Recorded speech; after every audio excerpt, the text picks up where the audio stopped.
This is lesson 87, solving equations. We have four problems we need to go over. You'll notice on number one, it's a drawing. The shape I have is called a balance. You've seen it in class before. Normally I have two trays, a red one and a yellow or an orange one. If I put in some sort of substance in the red one, to have the two trays right across from each other, I need to have the same number on the other tray. So let's say my green dots there are some M&Ms, say some green M&Ms. I have 8 green M&Ms in my red tray. To keep them balanced, I have to have 8 on my right tray also. If I decide to pull some off of my tray, let's say on my left-hand side on the red tray, let's say I try to get rid of 2 of them. Maybe I eat them. What would happen is my tray on the left would swing upward and my one on the right would go downward because now my one on the right is a little heavier. If I pull off more, let's say I eat another 2,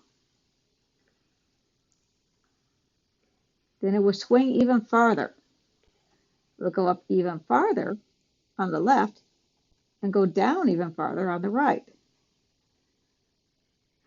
If I want to get them back to the same location, I would need to replace the missing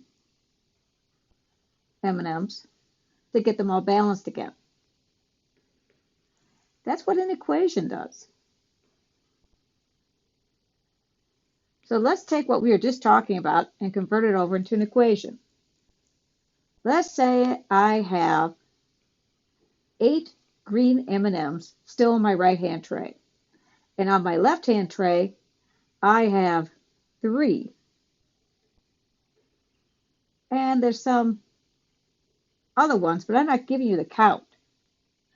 What you can assume when you see an equation like this is that my left-hand tray will equal my right-hand tray.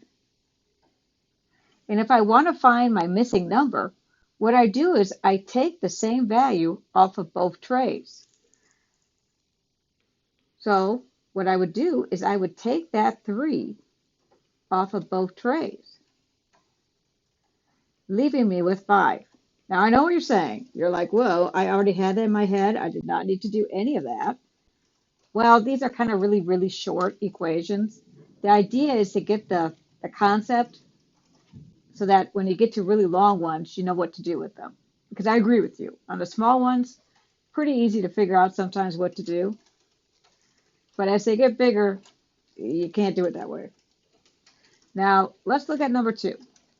You see I have my missing number on the right-hand side here. That's the A. I know this much. I got 5 times some number is going to equal 12. I know both sides of my equal sign, the left and the right, both of them actually equal 12 when I put them together. So 5 times whatever that missing number is equals 12. To figure out my missing number, I need to pull that 5 out. And whatever I do to the right-hand tray, I have to do the exact same thing to the left-hand tray to keep it equal or to keep it balanced. So I'm going to do the opposite of what it says. 5 is being times to A. I'm going to divide by it. What I do to that side, I need to do to the other side. So I end up with 12 over 5 equals A. And I'm done. Number 3. Looks a little bit more confusing. 0.2 is being times to C, and it's going to equal 3.6. So again, I got 2 trays. Left-hand side, 0.2 times C is going to equal 3.6. And the right-hand side is already set up that way. I need to undo what's being done to the letter because I want to know what the letter is. 0.2 is being times to C, so I'm going to divide by 0.2. What I do to the side with the letter, I have to do the exact same thing to the other side. So 0.2 divided by 0.2, I end up with C.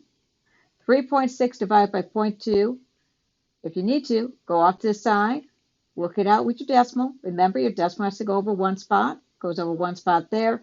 That gives me 2 into 36, which would be 18. So my answer is 18. Last one. 3 is being times to B. So I need to do the opposite. I need to divide. Keep in mind, multiplication and division are opposites of each other, and addition and subtraction are opposites of each other. So I divide by 3, divide by 3. I'm going to end up with b on the right this time. 4.2 divided by 3. Decimal goes up. 1, 3, 12. 3 goes into 12. 4 times, the answer is 1.4. All done.